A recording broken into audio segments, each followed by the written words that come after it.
Son 9 de la mañana con 10 minutos, estamos con una amiga Heidi Paiva, que es periodista, pero especializada hace muchos años en la defensa de animales, en todo el sentido de la palabra. A veces hemos discutido muchas veces por este tema, pero creo que es importante destacar el trabajo que no lo hace desde ahora, sino de hace mucho tiempo. A veces exagerado también. ¿Cómo estás, Heidi? Buenos días. Hola, Jesús, ¿cómo estás? ¿Qué tal? Bien, bueno, fíjate que te hemos convocado para hablar sobre los casos de maltrato animal que esta semana además se han venido incrementando. No sé si incrementando porque siempre han estado ahí, sí, sino que se han venido tomando con mucho mayor fuerza, ¿no? O sea, se han denunciado ya públicamente, cosa que antes no se hacía. Sí, creo que ha pasado eso, ¿no? En realidad se ha visibilizado mucho más el tema del maltrato animal a raíz de casos como el de Dachi, ¿no? Esta perrita que, bueno, lamentablemente fue apuñalada salvajemente por su familia, además, ¿no? Este sujeto era parte de su familia, entonces creo que es positivo, por un lado. Qué pena que a partir de un hecho tan triste tengamos que ver un avance, pero creo que igual tenemos que rescatar lo positivo de estos casos, ¿no? Y sobre todo la participación ciudadana. Creo que eso es importantísimo, ¿no? De que la gente por fin decida hablar. Fíjate que en este país hay muchas leyes y muchas son ampliamente desconocidas por la población. Entonces, creo que es importante que sepamos de que el Estado tiene normas y que estas hay que cumplirlas, sobre todo en el tema de los animales. Alguien piensa de que por tener un animal ya lo tienes un momento, está chiquito, es bonito y después lo terminas abandonando y dejando a su suerte. Lo que yo no sabía es que la estadística es bastante amplia respecto a animales o mascotas abandonadas. Sí. 8 millones. O sea, eso, ¿qué tipo de problema genera, no? Porque tendría en todo caso que haber un fondo ahí. Bueno, en realidad es un problema de salud pública, ¿no? El abandono de perros y gatos en las calles no solo, digamos, ocasiona casos de maltrato contra ellos, sino que además también, por ejemplo, ocurre la zoonosis, que es básicamente casos de enfermedades transmitidas de los animales a las personas. La rabia, ¿no? La rabia. Por ejemplo, en Arequipa tienen serios problemas de rabia porque no pueden controlar a la población canina. Arequipa y Puno. Abandonada, ¿no? No, y en realidad la falta de control de gobiernos regionales como el de Puno y Arequipa se debe a que utilizan estrategias fallidas, ¿no? Lo que hacen es capturar a estos animales que están, digamos, en las calles, no tienen hogar y que están en manadas, ¿no? Y los llevan a las perreras y luego los sacrifican. Pero esto en ninguna parte del mundo ha funcionado, ¿no? Matar animales no soluciona nada. Entonces, lo que sí ha funcionado para controlar la sobrepoblación es esterilizar, educar a la gente y sancionar drásticamente la crueldad contra los animales. Eso es lo que quiero yo tratar de ahondar. La ley ha cambiado hace mucho tiempo, ¿no es cierto? Sí. Desde el 2016 tenemos un marco legal distinto respecto al tema de los derechos de los animales. Así es. Que hay que sostener de que tienen derechos, o sea, tu gato, tu perro tienen derechos a comer, a ser bien atendidos, porque tú estás asumiendo su tenencia, ¿no es cierto? Así Entonces, ¿qué es lo que dice la ley respecto a esta situación? ¿Cuál es el límite, ¿no es cierto?, que un dueño de determinado animal no puede transgredir? Bueno, en realidad la Ley de Protección y Bienestar Animal, que es la 30407, como tú bien dices, está vigente hace aproximadamente unos 6 años, pero nos ha costado un camino al colectivo de derechos animales de aproximadamente 12 años, ¿no? Sacarlo adelante, precisamente porque no hay voluntad de las autoridades. Pero lo que indica esta norma es que básicamente en el Perú nadie puede maltratar a un animal sin que reciba una sanción. Y si ocasiona la muerte de este animal como consecuencia del maltrato, puede ir a la cárcel, ¿no? Pero hay que considerar que el maltrato no solo es físico, ¿no? También es psicológico. Por ejemplo, dejar a nuestros animales en los techos, en azoteas, en patios encerrados, someter, por ejemplo, a un caballo a estrés, ¿no? O a un burro, o todos los animales que son considerados domésticos, si los sometes a estrés, ya es considerado un delito. Entonces, es importante que la gente lo sepa, porque con esto vamos a promover que denuncien, que es básicamente lo fundamental en estos casos, ¿no? Si la gente no hubiera denunciado estos casos, como el de Dachi, como el de el otro perrito que también fue maltratado por su dueño, entonces en este caso no hubiera ocurrido nada, no hubiera, habido sanciones y por lo tanto la sociedad no se enteraría de que esto es un delito. Fíjate, porque en el caso de Dachi fue apuñalado. Sí. ¿No? Si es que muere el animal, el dueño tendría cárcel efectiva. Todavía hay determinados tipos de consideraciones por parte de los jueces para tomar decisiones. En este caso, en el caso de Dachi, esto sí sienta un precedente porque hay una prisión efectiva, ¿no es cierto? Y esto entiendo yo porque hay todo esto que la justicia meritúa, como por ejemplo el dolo, que es la intención, ¿no es Claro. cierto? Y además la flagrancia, porque es que el tipo se graba pensando de que no le iba a pasar absolutamente nada, ¿no? Y el ensañamiento también, ¿no? Además, este sujeto, Junior Santa Cruz, tenía... Alonso Santa Cruz. Perdón, Junior. Te estás acabando, te Es un estás amigo equivocando común. de delincuente. Alonso Santa Cruz tenía antecedentes, ¿no? Entonces es una persona en realidad que definitivamente no iba a cambiar, ¿no? Ha demostrado constantemente, digamos, que siempre comete delitos, que repite esta actitud, entonces era un peligro dejarlo libre. Por eso es que el Poder Judicial, afortunadamente, decidió que pueda cumplir cárcel efectiva, ¿no? Y este chico que terminó pateando a su mascota en el ascensor Sí. también, bueno, le han dado 10 meses, a él no es efectivo, pero al menos ya se está considerando. Y claro, habría que también sostener de que este tipo de actos por parte de la justicia sentan precedentes, es decir, que cuando pase ya tienes la capacidad de poder retrotraerte y hacer efectiva la ley en función a los hechos que ya han recibido sanción. Exactamente. Esto al colectivo de derechos animales, esta sentencia de cárcel efectiva para un maltratador, a nosotros nos da un precedente importante, no un arma para poder utilizar en futuros casos en los que no necesariamente el animal muere, pero sí hay una crueldad explícita, flagrante y sobre todo ensañamiento, ¿no? Entonces, nosotros agradecemos, por supuesto, al Poder Judicial porque esto es importante para nosotros. Ahora, lo concreto sería tal vez hacer que la ley sea más específica en un futuro, ¿no? Porque mira, en el caso de Dachi estás tratando de matar a un animal, ¿no?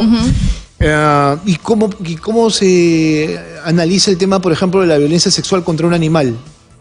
También es un tema de maltrato, ¿no? Sí, claro, pues es un maltrato que tiene otras características. Lo que yo estoy viendo, mira, en el caso de esta perrita, por ejemplo, que tiene que usar pañal luego de haber sido víctima de una agresión sexual. Sí, en realidad es terrible lo que ocurre. Eso también es un problema, una patología de personas que tienen alteraciones de alguna u otra manera que no las exime, por ejemplo, de ser juzgada. Eso se llama zoofilia. Sí, se llama zoofilia. Pero esto, además, Jesús, creo que nos lleva a una reflexión, ¿no? Y es la reflexión de siempre.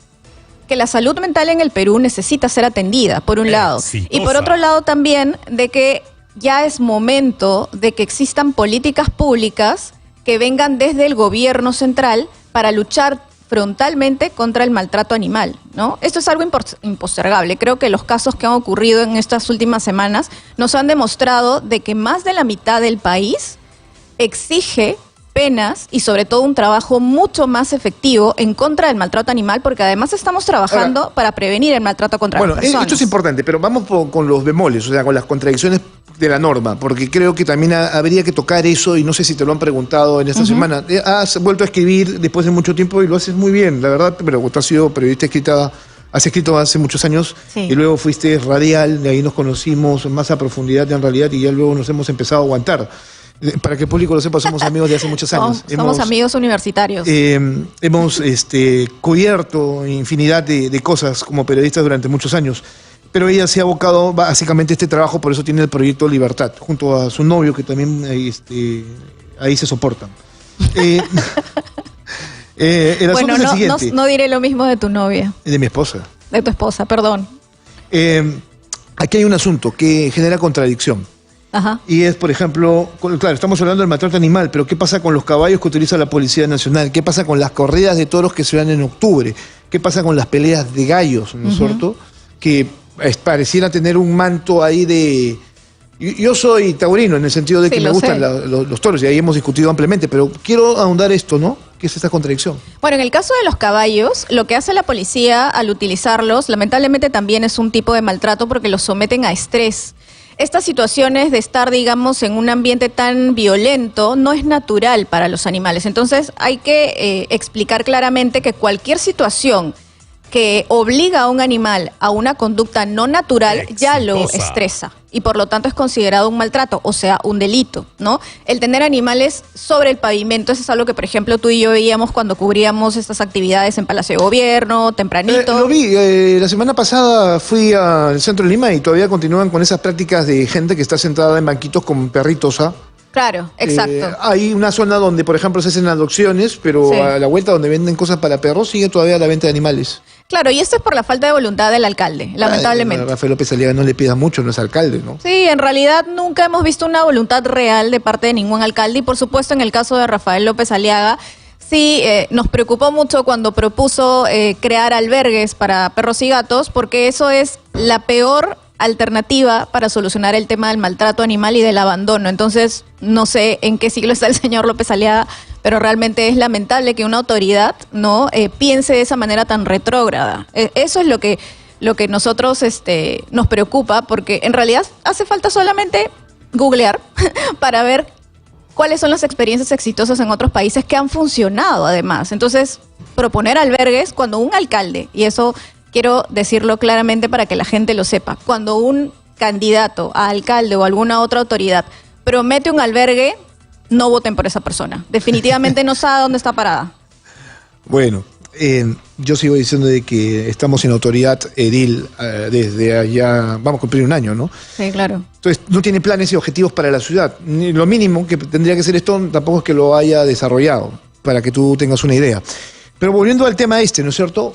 O sea, sigo sin entender por qué es que, por ejemplo, el caso del uso de caballos en manifestaciones o para detener a manifestantes o evitar que avancen, se permita, ¿no es cierto? Porque es la ley la que lo está haciendo, contraviniendo el fondo de una ley. Exacto, sí, es vergonzoso, ¿no? Que la policía, que es, digamos, el principal o la principal institución que debe hacer cumplir las normas, las transgreda, ¿no? Utilizando animales cuando ellos saben perfectamente que sufren. Los animales que están en el pavimento no están acostumbrados, se les inflaman las patas y tienen que ponerle antiinflamatorios. Eso lo sabe la policía, no la ciudadanía, pero la policía lo sabe. Entonces, es un maltrato por donde se le mire, y las brigadas caninas son un tema que ya es caduco. Tienen que desaparecer. Brigadas caninas, brigadas de caballos, cualquier cuerpo de seguridad que utilice animales los está maltratando. ¿Y por qué es que se sigue con esto? Porque hay una visión caduca, como te digo. No, sí, pero ¿la ley no lo dice o...? Lo dice, pero la policía no va a aplicarla en contra de ellos mismos, ¿no? Pero ¿cómo es que se les permite a ellos sí y al resto no? Habiendo una ley que le prohíbe a la mayoría no cometer maltrato animal. Probablemente porque la policía tenga un criterio selectivo, ¿no? Pero ya incluso hay una sentencia. ¿Tú has visto, lo has analizado? ¿Hay algún documento que diga, sabes qué, los perros de las brigadas caninas tienen una regulación completamente distinta a esa ley? No, no hay ninguna norma que diga eso. Ah, ok. No, ese es un vacío, entonces. Exacto. La ley 30407 habla de todo. ¿Podrías denunciar a la Policía Nacional ante el Poder Judicial por maltrato animal? De hecho, se ha hecho ya. Se ha pedido explícitamente que no se utilicen caballos en manifestaciones luego de lo que ocurrió en La Parada, que murió la yegua Lamar y, bueno, hubo animales heridos.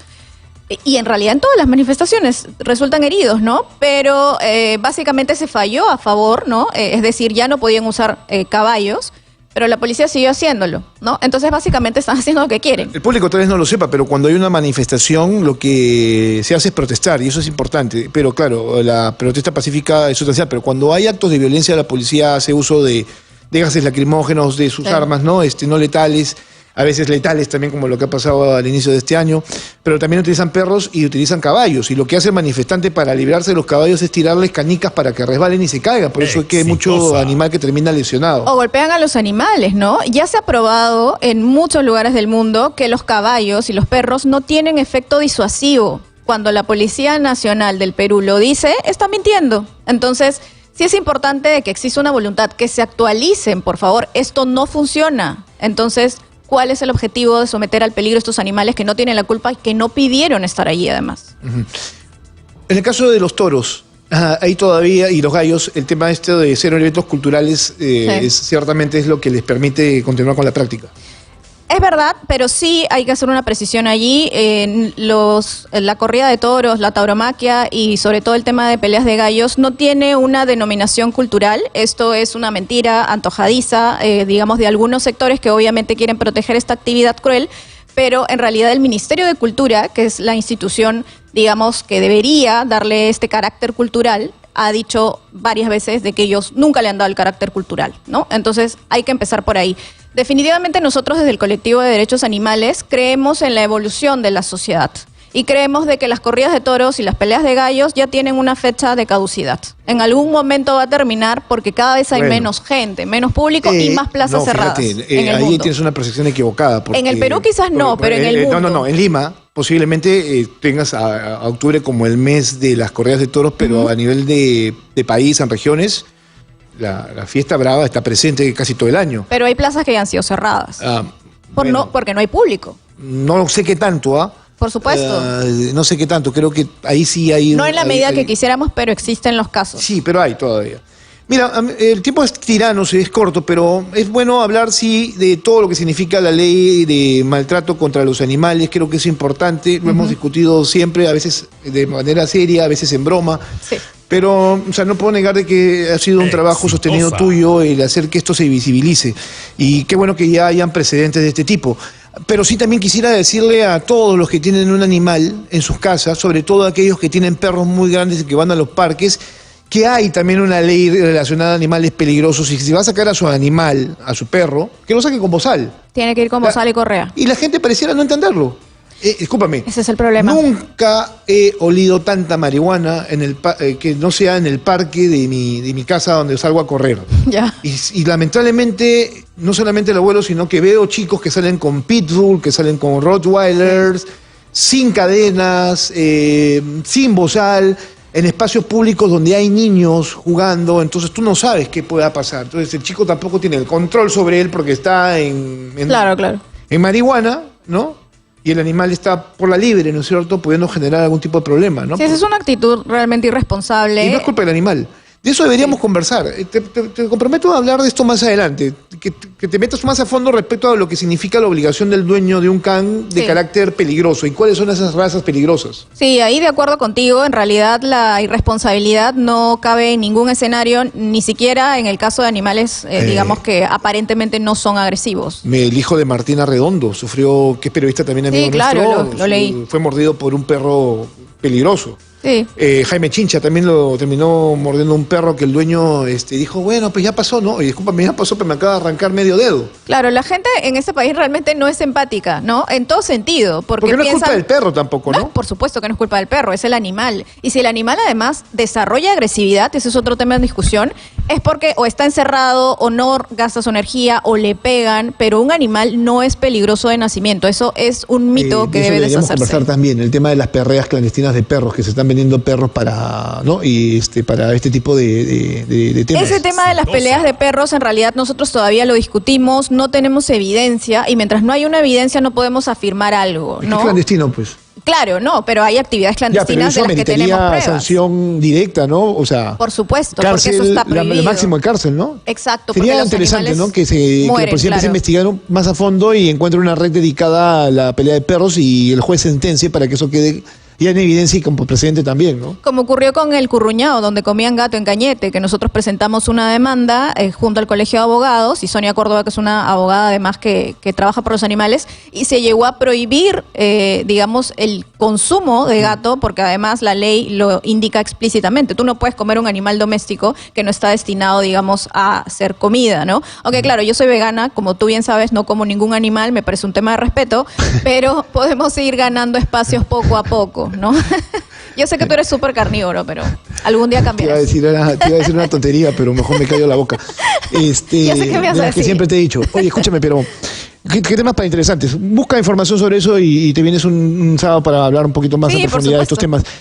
No solo, antes del Curruñao, el Jaguar Fiesta, ¿te acuerdas que había que ponían al cóndor sobre el toro? Y los cóndores ahora están en peligro de extinción, solamente hay 300 en el país, 300. Sí, entonces poco a poco va desapareciendo la fauna que es tan bonita, fauna silvestre, ¿no? Porque hay una depredación total de sus ambientes, sus entornos. Creo, Jesús, que cuando las autoridades, el gobierno central, la presidenta Dina Boluarte, realmente se ponga las pilas, se ponga los pantalones y diga, voy a luchar contra el maltrato animal porque sé que tiene una relación contra el maltrato hacia las personas, cuando realmente veamos una voluntad, como ya ha ocurrido en todo el mundo, va a empezar a solucionarse el tema. Cuesta a la presidenta aceptar, ¿no es cierto?, sus responsabilidades respecto a la vida de más de 50 personas, entonces imagínate que puede ser por lo otro. Bueno, pero gracias. Realmente la tarea está hecha, Jesús. Hay que copiar solo los modelos exitosos del mundo. Bien, gracias. Heidi Pava estuvo con nosotros, 9 de la mañana con 30 minutos.